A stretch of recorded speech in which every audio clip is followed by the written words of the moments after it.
So good morning. இன்றைக்கி வந்து நம்ம நம்பர் தியரி கிளாஸில் வந்து வில்சன் தியரம் செக்ஷனில் உள்ள ப்ராப்ளம்ஸ் எல்லாத்தையும் வந்து பார்க்க போகிறோம். ஸோ வில்சன் தியரம்னா என்ன அப்படின்ட்டு வந்து லாஸ்ட் கிளாஸில் வந்து பார்த்துருந்தோம்ல. p-1 factorial is congruent to -1 mod p. இதுதான் வந்து வில்சன் தியரம். இதில் pங்கிறது வந்து ஒரு ப்ரைம் நம்பர். ஸோ இதை ப்ரூவ் பண்ணுறதுக்கு நம்ம என்ன செஞ்சுருப்போம் அப்படின்னா வந்து linear congruences a x congruent to 1 mod p அப்படிங்கிற இந்த கான்க்ருவென்ஸை வந்து கன்சிடர் பண்ணியிருப்போம். இதுக்கு வந்து ஏ டேஷ் அப்படிங்கிறத வந்து ஒரு சொல்யூஷனாக எடுத்திருப்போம். அதுக்கப்புறம் வந்து இதே மாதிரி ப்ரொசீட் பண்ணிட்டு போகும்போது வந்து இந்த 1 2 3 எக்ஸெட்ரா p-1 வந்து பேராக வந்து கான்க்ருவென்ஸ் பண்ணியிருப்போம். அப்போ டோட்டலாக வந்து நமக்கு p-1/2 கான்க்ருவென்சஸ் வந்து இருக்கும் அப்படிங்கிற மாதிரி சொல்லி சிம்பிளிஃபை பண்ணி தியரத்தை வந்து ப்ரூவ் பண்ணியிருப்போம். ஸோ இப்போ இந்த வில்சன் தியரத்துக்கு வந்து ஒரு எக்ஸாம்பிள் வந்து பார்க்க போகிறோம். ஸோ எக்ஸாம்பிள் பார்க்குறதுக்கு வந்து p = 13 அப்படின்ட்டு கன்சிடர் பண்ணிக்கலாம். ஸோ p = 13 அப்படிங்கிற போது நம்ம தியரத்தில் 1 2 3 எக்ஸெட்ரா p-1 வரைக்கும் தான் வந்து எலமெண்ட்ஸை வந்து எடுத்திருப்போம். ஓகேவா, பாசிட்டிவ் இன்டீஜர்ஸ். அப்போ நமக்கு இங்கே என்ன கிடைக்கும் அப்படின்னா 1 2 3 எக்ஸெட்ரா 12 அப்படிங்கிற நம்பர்ஸ் வரைக்கும் கன்சிடர் பண்ணணும். ஸோ இந்த கான்க்ருவென்சஸை வந்து நம்ம பேர் பண்ணியிருப்போம். அதாவது 1ஐயும் p-1ஐயும் பேர் பண்ணிவிட்டு அது போக ரிமைனிங் கான்க்ருவென்சஸ் தான் வந்து என்ன செஞ்சுருப்போம் அப்படின்னா வந்து p-1/2 கான்க்ருவென்சஸாக வந்து நம்ம எழுதியிருப்போம். ஸோ அப்போது நமக்கு இங்கே பார்த்தோம் அப்படின்னா இந்த 2 எலமெண்ட்டு விட்டது போக மிச்சம் எவ்வளோ இருக்கும் அப்படின்னா p-3 எலமெண்ட்ஸ் இருக்கும். இந்த p-3 எலமெண்ட்ஸை வந்து நம்ம பேராக எழுதணும். அப்போ நமக்கு எவ்வளோ பேர் கிடைக்கும் அப்படின்னா வந்து மொத்தம் 5 பேர் வந்து கிடைக்கிறதுக்கு வாய்ப்பு இருக்கா. ஏன்னா பியோட வேல்யூ இங்கே 13 தானே. ஸோ 13 - 3/2 போடும்போது வந்து 5 பேர் வந்து கிடைக்கிறதுக்கு வந்து வாய்ப்பு இருக்குது. ஸோ அந்த 5 பேர் வந்து என்னென்ன அப்படிங்கிறத தான் வந்து இப்போ எழுத போகிறோம். ஸோ நமக்கு இந்த எலமெண்ட்ஸ் எதுலேருந்து இருக்குன்னா 2 3 4லேருந்து 10 11 வரைக்கும் வந்து இருக்குது. ஸோ இதை வந்து நம்ம எப்படி பேர் பண்ணுறோம் அப்படின்னா நமக்கு பியோட வேல்யூ வந்து 13 தானே. ஸோ அப்போது 2ஐயும் 7ஐயும் பேர் பண்ணிடலாம். ஏன்னா 2ஐயும் 7ஐயும் பேர் பண்ணால் தான் வந்து this is congruent to -1 mod 13 அப்படிங்கிறது வந்து கிடைக்கும். நெக்ஸ்ட்டு 3ஐயும் 9ஐயும் பேர் பண்ண போகிறோம். இதுவும் 27 இஸ் கான்க்ருவென்ட் டு -1 mod 13 அப்படின்ட்டு கிடைக்கும். நெக்ஸ்ட்டு பார்த்தோம் அப்படின்னா 4ஐயும் 10ஐயும் பேர் பண்ணுவோம். ஸோ அப்போ தான் 40 கான்க்ருவென்ட் டு -1 mod 13 அப்படின்ட்டு கிடைக்கும். ஸோ நெக்ஸ்ட்டு பார்த்தோன்னா 5ஐயும் 8ஐயும் பேர் பண்ணணும். So this is also 40 congruent to -1 mod 13 அப்படின்ட்டு கிடைக்கும். நெக்ஸ்ட்டு 6ஐயும் 11ஐயும் பேர் பண்ணணும். அப்போ 65 இஸ் கான்க்ருவென்ட் டு -1 mod 13 அப்படின்ட்டு சொல்ல முடியும். ஸோ நமக்கு வந்து 5 பேர் கிடைக்கும்னு சொல்லியிருந்தோமா. இதுதான் வந்து அந்த 5 டிஃபரண்ட் பேர்ஸ். ஸோ அப்போ இந்த 5 பேர் எழுதுனதுக்கப்புறம் இந்த 5 பேரையும் வந்து நம்ம அப்படியே வந்து மல்டிபிள் பண்ண போகிறோம். ஸோ 5 பேரையும் வந்து மல்டிபிள் பண்ணால் உங்களுக்கு என்னது கிடைக்கும். ஆக்சுவலாக இதில் வந்து 2 3 4 5 6 இங்கே இருக்குதா. அப்புறம் 7 8 9 10 11 அப்படிங்கிறது இங்கே இருக்கா. அப்போ லெஃப்ட் சைடு ஃபுல்லாக நீங்கள் மல்டிபிள் பண்ணும்போது 2லேருந்து 11 வரைக்கும் வந்துடும். அதை மாதிரி this is congruent to right side எல்லாமே வந்து -1 mod 13 தானே. ஸோ எல்லாத்தையும் மல்டிபிள் பண்ணும்போது நமக்கு என்ன தான் கிடைக்கும்னா வந்து -1 mod 13 அப்படிங்கிறது தான் வந்து கிடைக்கும். ஸோ லெஃப்ட் சைடில் என்ன இருக்குன்னா 2லேருந்து 11 வரைக்கும் இருக்குது. அப்போ 2லேருந்து 11 வரைக்கும் உள்ள நம்பரை வந்து நம்ம எப்படி எழுதிக்க முடியும் அப்படின்னா 11 ஃபேக்டோரியல் அப்படின்ட்டு எழுதிக்க முடியும். So 11 factorial is congruent to -1 mod 13 அப்படிங்கிற மாதிரி கிடைக்கும். ஸோ இப்படி கிடச்சிருச்சு அப்படின்னா தென் 2 பக்கமும் நம்ம என்ன செய்வோம் அப்படின்னா வந்து 12 வச்சு மல்டிபிள் பண்ண போகிறோம். ஸோ 2 பக்கமும் 12 வச்சு மல்டிபிள் பண்ணால் உங்களுக்கு என்னது கிடைக்கும். 12 × 11 factorial is congruent to 12 × 1 mod 13 அப்படிங்கிற மாதிரி கிடைக்கும். 12 × 11 factorial is nothing but 12 factorial. இது வந்து -1 தானே. So this is congruent to -12 mod 13 அப்படின்ட்டு எழுதிக்கலாம். அதுக்கப்புறம் நம்ம இது வந்து +1 தான். 12 mod 13 அப்படின்ட்டு எழுதிக்கலாம். இப்போ என்ன செய்ய போகிறோம் அப்படின்னா இந்த 13 வந்து சப்ட்ராக்ட் பண்ணிக்கலாம். ஸோ இந்த 2 ஸ்டெப்புமே வந்து ஈக்குவலண்ட் அப்படின்னு நமக்கு தெரியும். 12 mod 13 அப்படிங்கிறதும் 12 minus 13 mod 13 ஈக்குவலண்ட். அப்போ 12 factorial is congruent to minus 1 mod 13 அப்படிங்கிறது வந்து கிடைச்சிரும். அப்போ p minus 1 factorial is congruent to minus 1 mod p அப்படின்ட்டு எழுதிடலாம். ஸோ இது வந்து வில்சன் தியரத்துக்கு வந்து ஒரு எக்ஸாம்பிள். ஸோ நெக்ஸ்ட்டு என்னது அப்படின்னா வந்து கான்வர்ஸ் ஆஃப் த வில்சன் தியரமும் வந்து ட்ரூ அப்படிங்கிறத வந்து ப்ரூவ் பண்ணுவோம். So converse of the Wilson theorem என்னது அப்படின்னா வந்து p minus 1 factorial is congruent to minus 1 mod p அப்படின்ட்டு இருந்துச்சு அப்படின்னா தென் இந்த pங்கிறது வந்து ஒரு ப்ரைம் நம்பராக இருக்கும் அப்படிங்கிறது தான் வந்து converse of the Wilson theorem. So இதுவும் வந்து கண்டிப்பாக ட்ரூவாக தான் வந்து இருக்கும் அப்படிங்கிறத வந்து சொல்லணும். ஸோ நம்ம என்ன கான்ட்ரடிக்டரியில் வந்து ப்ரூவ் பண்ண போகிறோம். அதாவது இப்போ n minus 1 factorial is congruent to minus 1 mod n அப்படின்ட்டு எடுத்துக்கிடுவோம். என்னை வந்து ப்ரைம் அப்படின்ட்டு ப்ரூவ் பண்ணணும். அப்போ என்னை வந்து நாட் ப்ரைம் அப்படிங்கிற மாதிரி கன்சிடர் பண்ணலாம். ஸோ n வந்து ப்ரைமாக இல்லை அப்படின்னா தென் தேர் எக்ஸிஸ்ட் d அப்படிங்கிற ஒரு நம்பர் எக்ஸிஸ்ட் ஆகும் such that d divides n. d வந்து n டிவைட் பண்ணும் with 1 less than d less than n. இந்த கண்டிஷனை சாட்டிஸ்ஃபை பண்ணுற மாதிரி d வந்து எக்ஸிஸ்ட் ஆகும். So d less than n அப்படிங்கிறதுனால நம்ம என்ன சொல்ல முடியும் அப்படின்னா அது less than or equal to n minus 1 அப்படின்ட்டு சொல்ல முடியும். ஸோ d வந்து லெஸ் தேன் n இருந்தால் அது less than or equal to n minus 1 அப்படின்ட்டு சொல்ல முடியும். அப்போ d வந்து n minus 1 விட சின்னதாக இருந்துச்சு அப்படின்னா இந்த n minus 1 தானே n minus 1 factorial is nothing but 1 into 2 into 3 into etc n minus 1 அப்படிங்கிறது தானே வந்து n minus 1 factorialோட வேல்யூ. அப்போ d வந்து one of the factors of n minus 1 அப்படின்ட்டு சொல்லலாம். அதாவது d வந்து less than or equal to 6ன்னு இருக்குது. d டிவைட்ஸ் n அப்படிங்கிறதுனால அப்போ d 6ஐ டிவைட் பண்ணக்கூடியது எதெல்லாம்னா 2 3 6. அப்போ d must be one of the factors of n minus 1 அப்படின்ட்டு சொல்ல முடியும். n minus 1 factorial அப்படின்ட்டு. அதனால் நம்ம என்ன சொல்ல முடியும் அப்படின்னா d divides n minus 1 factorial அப்படிங்கிறத வந்து சொல்லிடலாம். ஸோ நம்ம என்ன அசியூம் பண்ணி வச்சுருக்கிறோன்னா வில்சன் தியரத்தை அசியூம் பண்ணி வச்சுருக்கிறோமா n minus 1 factorial is congruent to minus 1 mod n அப்படின்ட்டு. அப்போ இதுலேருந்து இந்த சைடு வந்துச்சுன்னா n minus 1 factorial plus 1 is congruent to 0 mod n அப்படின்ட்டு எழுதிக்கலாம். அதனால n divides n minus 1 factorial plus 1 அப்படின்ட்டு எழுத முடியும். ஸோ இது வந்து நமக்கு தெரியும். ஸோ நம்ம இங்கே ஏற்கனவே என்ன எழுதி வச்சுருக்கிறோன்னா d divides n எழுதி வச்சுருக்கிறோம். இங்கே n divides n factorial plus 1 அப்படின்ட்டு எழுதி வச்சுருக்கிறோம். a divides b, b divides c அப்படின்னா a divides c அப்படின்ட்டு நமக்கு தெரியும்ல. ஸோ அதிலேருந்து நம்ம என்ன சொல்லிடலாம் அப்படின்னா d divides n minus 1 factorial plus 1 அப்படின்ட்டு சொல்லிடலாம். ஸோ d வந்து இதை டிவைட் பண்ணிச்சு அப்படின்னா கண்டிப்பாக d வந்து எப்படி எதை டிவைட் பண்ணும் அப்படின்னா d வந்து 1ஐயும் வந்து டிவைட் பண்ணும் அப்படின்ட்டு சொல்ல முடியும். d வந்து 1ஐ டிவைட் பண்ணும் அப்படிங்கிறது வந்து ஒரு கான்ட்ரடிக்ஷன் ஆயிரும். ஏன்னா d டிவைட்ஸ் nன்னு சொல்லியிருக்கிறோம், n வந்து ப்ரைம் இல்லைன்னு சொல்லியிருக்கிறோம். அப்போ இதுக்கு வந்து ஒரு கான்ட்ரடிக்ஷன் வந்துடும். ஸோ எதனால் இந்த கான்ட்ரடிக்ஷன் வந்துச்சு அப்படின்னா n வந்து ப்ரைம் இல்லை அப்படின்ட்டு எடுத்ததுனால கான்ட்ரடிக்ஷன் வந்துச்சு. அப்போ n வந்து கண்டிப்பாக எப்படி இருக்கும் அப்படின்னா வந்து ப்ரைம் நம்பராக தான் வந்து இருக்கும் அப்படின்ட்டு சொல்லலாம். அப்போ கான்வர்ஸ் ஆஃப் த வில்சன் தியரமும் வந்து உங்களுக்கு ட்ரூ அப்படின்ட்டு ஆகும். நெக்ஸ்ட் தியரம் என்னது அப்படின்னா வந்து x² + 1 is congruent to 0 mod p where p is odd prime has solution if and only if p congruent to 1 mod 4. So x² + 1 congruent to 0 mod p இந்த கான்க்ருவன்ஸுக்கு வந்து சொல்யூஷன் இருக்கணும் அப்படின்னா if and only if p congruent to 1 mod 4 அப்படிங்கிறத வந்து prove பண்ணணும். So இது வந்து ஒரு இம்பார்ட்டண்ட்டான கொஸ்டின். ஓகேவா? சரி.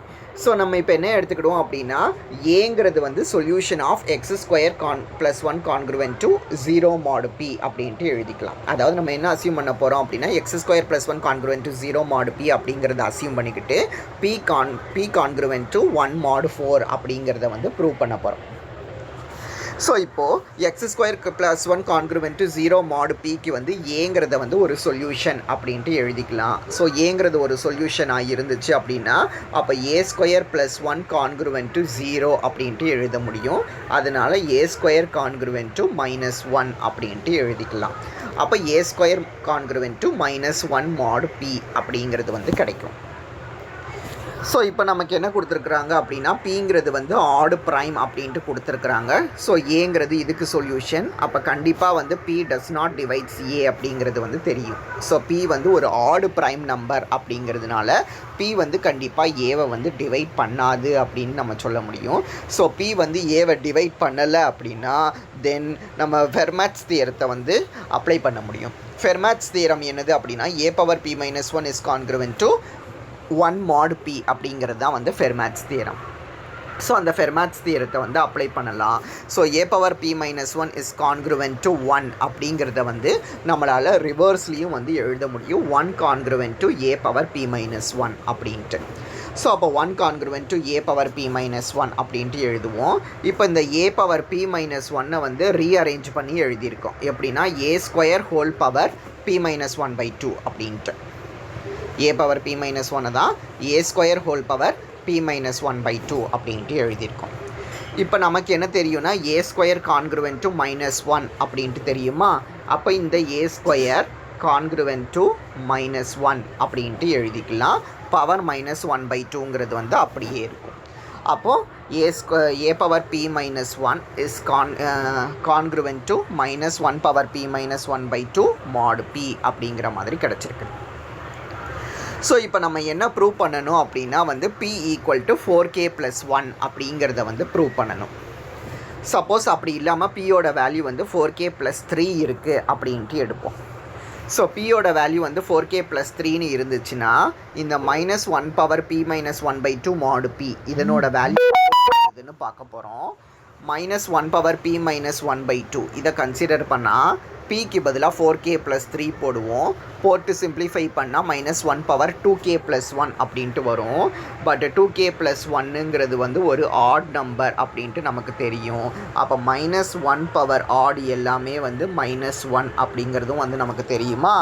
அதனால இதனோட ஆன்சர் வந்து -1 அப்படின்ட்டு கிடைக்கும். ஸோ இப்போ நமக்கு வந்து லெஃப்ட் சைடில் வந்து 1 இருக்குதா, ரைட் சைடில் கிடச்சிருக்கிற இந்த இதனோட வேல்யூ வந்து -1 அப்படின்ட்டு இருக்கா.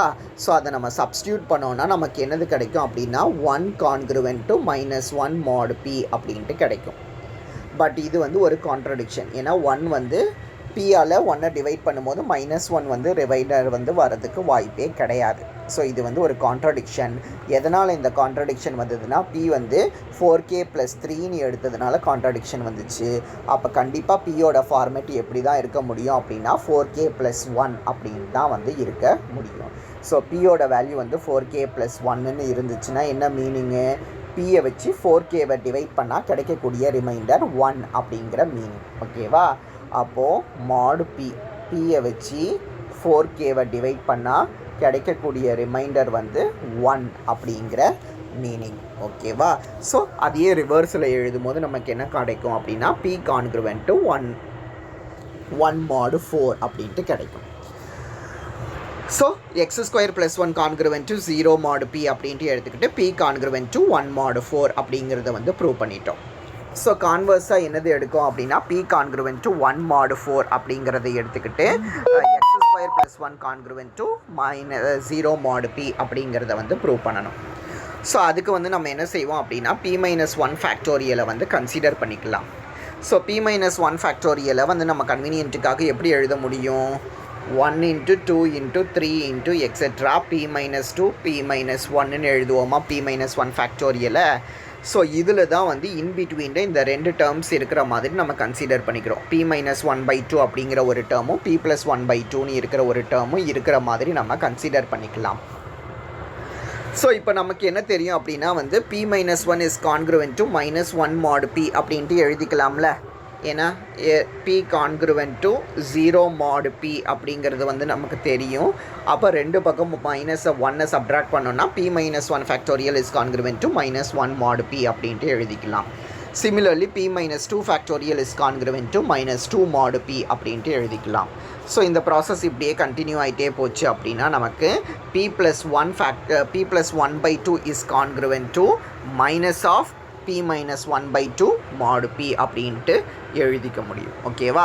ஏன்னா p + 1/2வை நம்ம எப்படி இதை வந்து சிம்பிளிஃபை பண்ணி இதை மாதிரி நம்ம எழுத முடியும். இங்கே -2 இருந்தால் இங்கே -2 போடுறோமா, அதை மாதிரி இந்த p + 1/2 நீங்கள் சிம்பிளிஃபை பண்ணுங்கள். ஸோ சிம்பிளிஃபை பண்ணால் இதை மாதிரி இது வந்து எதுக்கு கான்க்ருவெண்ட்டாக இருக்கும் அப்படின்னா வந்து p - 1/2க்கு வந்து கான்க்ருவெண்ட்டாக இருக்கும்.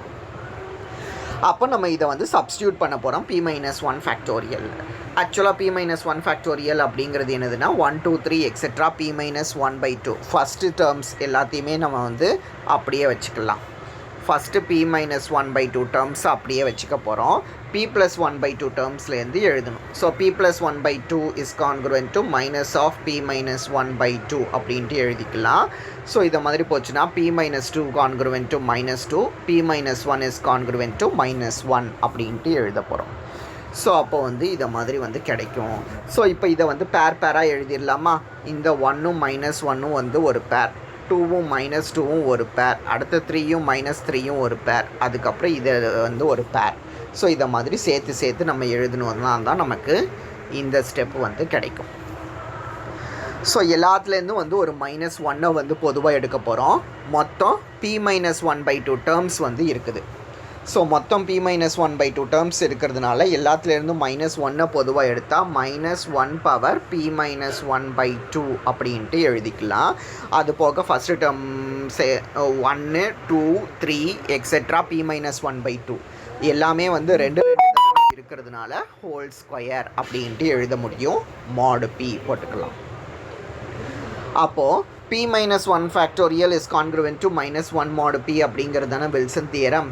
ஸோ அப்போ இந்த வில்சன் தியரத்தை இதில் ரிவர்ஸில் எழுதிக்கிட்டோன்னா -1 is congruent to p - 1 factorial mod p அப்படின்ட்டு எழுதிக்கலாம். ஸோ இப்போ இந்த p - 1 ஃபேக்டோரியல் தான் கான்க்ருவென்ட் டு இந்த வேல்யூ அப்படின்ட்டு நம்ம இப்போ ப்ரூவ் பண்ணியிருக்கோம். -1 power p - 1/2 into p - 1/2 factorial the whole square mod p அப்படின்ட்டு ப்ரூவ் பண்ணியிருக்கிறோம். அதனால அதை ரீப்ளேஸ் பண்ணியாச்சு. நம்ம என்ன அசியூம் பண்ணி வச்சுருக்கிறோன்னா p கான்க்ருவென்ட் டு 1 mod 4 அப்படின்ட்டு அசியூம் பண்ணி வச்சுருக்கிறோம். ஸோ அப்போ என்ன எழுதிக்கலாம் அப்படின்னா பியோட வேல்யூவை வந்து 4k + 1 அப்படின்ட்டு எழுதிக்கலாம். ஸோ அப்போ பியோட வேல்யூ வந்து 4k + 1 இருந்துச்சு அப்படின்னா -1 பவர் p - 1/2 வேல்யூ என்னன்னு பார்த்தோன்னா -1 பவர் 2k அப்படின்ட்டு கிடைக்கும். ஸோ 2kங்கிறது வந்து ஒரு even number, -1 power even number வந்து +1 அப்படின்ட்டு வந்துடும். அதனால இதை வந்து நம்ம +1 அப்படின்ட்டு எழுதிடலாம். ஸோ அப்போ இதனோட வேல்யூ வந்து +1 அப்படின்னா 1 இன்ட்டு எனிதிங் அதே தானே. ஸோ அதனால் இதை வந்து நம்ம விட்டுருவோம். அப்போ -1 is congruent to p - 1/2 the factorial the whole square mod p அப்படின்ட்டு எழுத முடியும். ஸோ இப்போ இந்த p - 1/2 ஃபேக்டோரியலை வந்து நம்ம சம் எக்ஸ் அப்படின்ட்டு எடுத்தோம்னா -1 is congruent to x square mod p அப்படின்ட்டு கிடைக்கும். அப்போ இதை ரிவர்ஸில் எழுதணும்னா x² is congruent to -1 mod p அப்படின்ட்டு எழுதிக்கலாம். Thus x² + 1 is congruent to 0 mod p அப்படிங்கிறது வந்து கிடச்சிரும். அப்போது x² + 1 is congruent to 0 mod p if and only if p congruent to 1 mod 4 அப்படிங்கிறது வந்து ப்ரூவ் ஆகும். ஸோ நெக்ஸ்ட் ப்ராப்ளம் என்னது அப்படின்னா find the remainder when 15 factorial divided by 17. So 15 ஃபேக்டோரியலை வந்து 17 வச்சு டிவைட் பண்ணும்போது ரிமைண்டர் என்ன அப்படிங்கிறத வந்து கண்டுபிடிக்கணும். ஸோ வில்சன் தியரமில் வந்து p - 1 factorial is congruent to -1 mod pங்கிறது தானே வில்சன் தியரம். அதில் pக்கு பதிலாக 17 அப்படின்ட்டு போடுவோம்.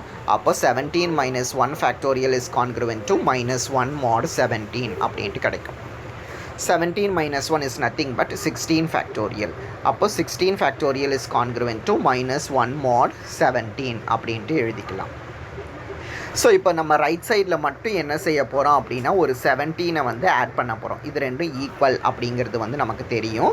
So 16 factorial is congruent to add பண்ணி அதை சிம்பிளிஃபை பண்ணோன்னா 16 mod 17 அப்படின்ட்டு எழுதிக்கலாம். ரெண்டு பக்கமும் வந்து 16 வந்து டிவைட் பண்ணுவோம். ரெண்டு பக்கமும் 16 டிவைட் பண்ணும்போது லெஃப்ட் சைடில் 16 ஃபேக்டோரியலை வந்து 16 × 15 ஃபேக்டோரியல் அப்படின்ட்டு நம்மளால் எழுத முடியும். டிவைடட் பை 16 அப்படின்ட்டு இருக்குது. ஸோ அப்போ இந்த 16 கேன்சல் ஆயிடுச்சு அப்படின்னா 15 factorial is congruent to 1 mod 17 அப்படின்ட்டு கிடைக்கிது.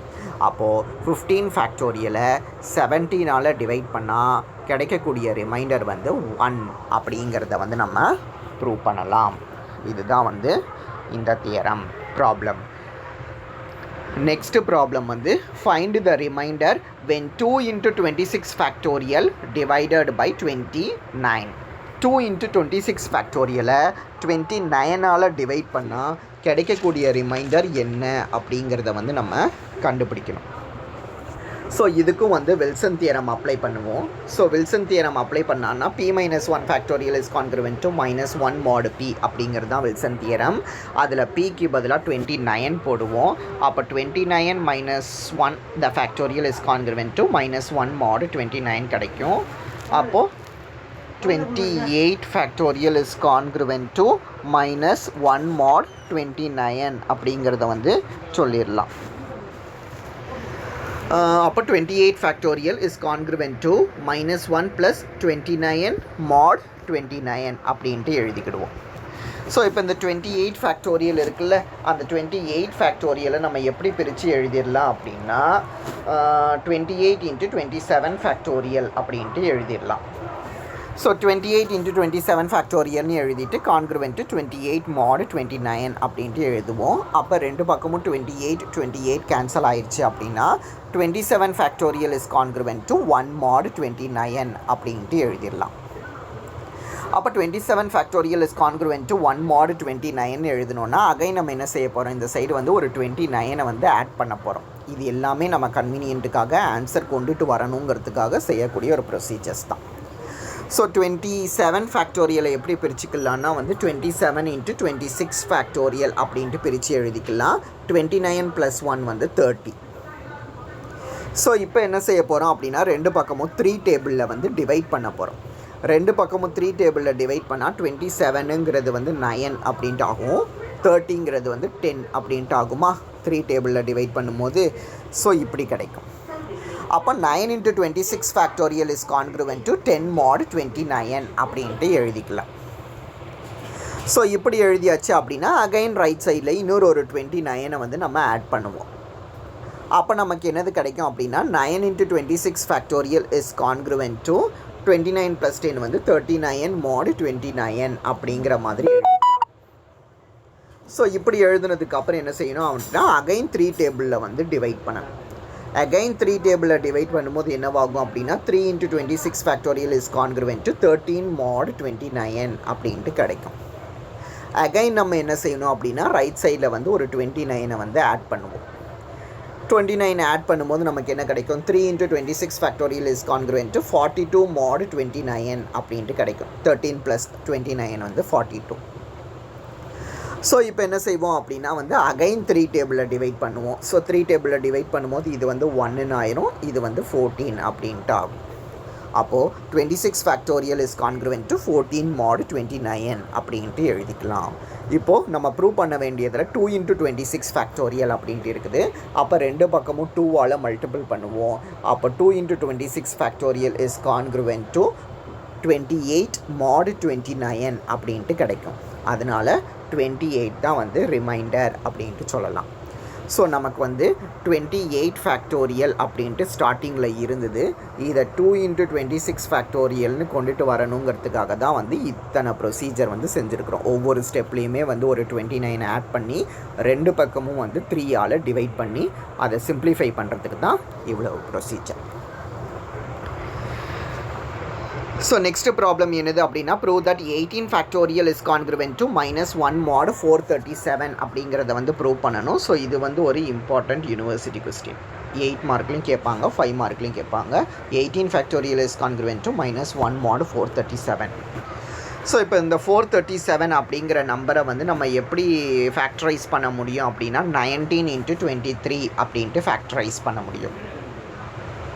ஸோ இப்போ வந்து பிக்கு வில்சன் தியரத்தில் வந்து பிக்கு பதிலாக ஃபஸ்ட்டு 19 அப்படின்ட்டு போடுவோம்.